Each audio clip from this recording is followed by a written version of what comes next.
Okay, let's get started on the hawk-inspired hair tutorial. First off, I started off by shaving into the mohawk shape that I would want to get.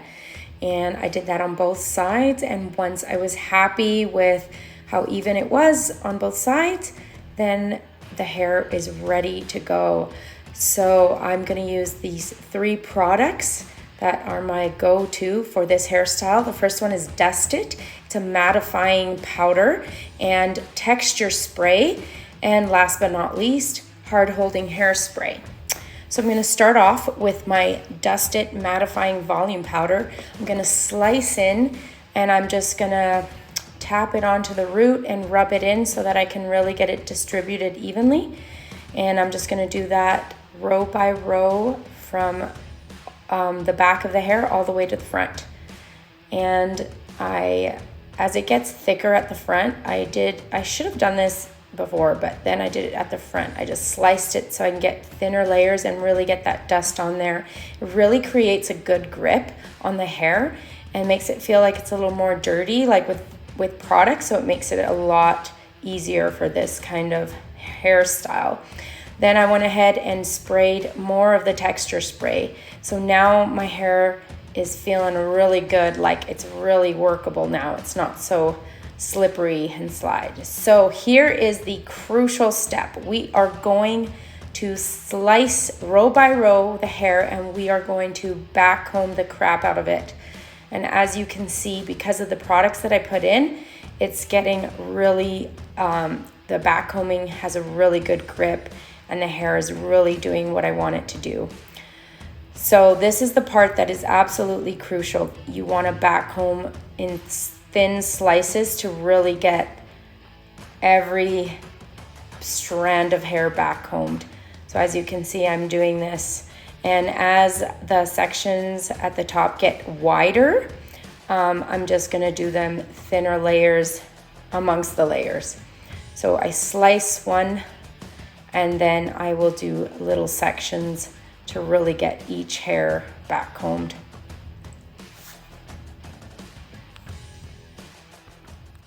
I wish I could do it as fast as it is sped up here, but anyways, so as you can see, I just did row by row and section by section, just back combing. Here's a little slow-mo so you can see how I really hold that piece tight and then I back comb it. It's so important to have a really strong back comb because that is going to be a very solid base for your hair. So now I'm going to just take the ends and back comb a little more because I really want the hair to do exactly what I want it to do. And by back combing it, I'm going to have that control a lot better. There we go. It's getting closer. So the next step, I'm going to take my blow dryer, comb, and hard holding hairspray. Kenra 30 is amazing. So I'm going to just go ahead and spray it. And then I'm going to take the comb and just comb it up with the blow dryer. This really creates a really firm hold. And it also kind of creates the shape that I want better. And you can kind of comb all the tangles that you see on the outside. It just kind of gives it a nice top layer of smooth hair. As you can see here, I'm just combing it and smoothing it. Still keeping all the back combing behind it. Hairspray, blow dryer, comb, over and repeat. I'm just going to keep doing that. It also gets rid of all the flyaways, which I really like.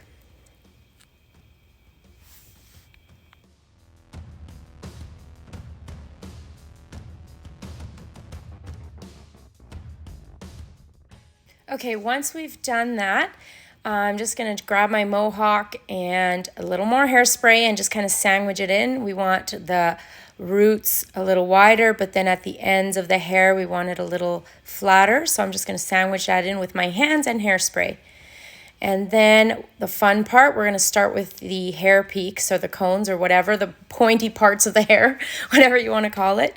So all I'm going to do is just divide it and just kind of shape them exactly how I want with my hands and hairspray. And then again, the blow dryer that really sets it. And we just continue to do that from the back all the way to the front. And yes, if you're wanting to know, my hands were very sticky, full of hairspray. So lots of hand washing with this hairstyle, so much hairspray. So again, we just sprayed it again and a little more blow drying, just kind of shaping it exactly how we want it. And we're gonna be doing the shake test here to see if it's gonna move at all. And I think it's safe to say that with all this hairspray, blow drying, and backcombing, we are going to pass that test. One last spray, and I think we're pretty much good to go. Here's the shake test. Yep, he's ready to go fight some bad guys. And the last step, I'm just going to put a little gel for the short pieces just to get all the flyaways flattened down and prepping the hair for the hair color. We're going to use black and red to get that true hawk inspired look. He has the black roots and then the rest of the mohawk is red. So I use this towel to cover the ears and the eyes and the face, and then I just sprayed a little black. And here we go, the fun part. We're going to spray the red. Now I use this cardboard to give that crisp line and that kind of grown out red hair dye look. He does have the black roots, and so this cardboard crisp edge is giving me that effect. The best thing I like to do is I like to just lightly spray it once, and then I'll let it dry, and I will repeat that a second time. Once I have both sides done, and once I'm happy with that defined edge, then of course I'll do the front. That looks so good.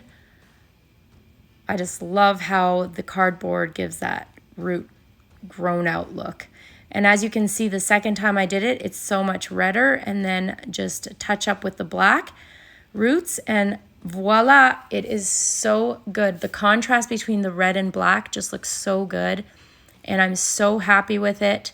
And of course, the hair is not moving. It's kick-proof, karate-proof, and it just looks fantastic. It is the perfect hawk-inspired mohawk do, and we're ready to take on Halloween and loving this look. So go ahead and try it. See if you can do it. If you have any questions, let me know. Happy to help. Thanks for watching.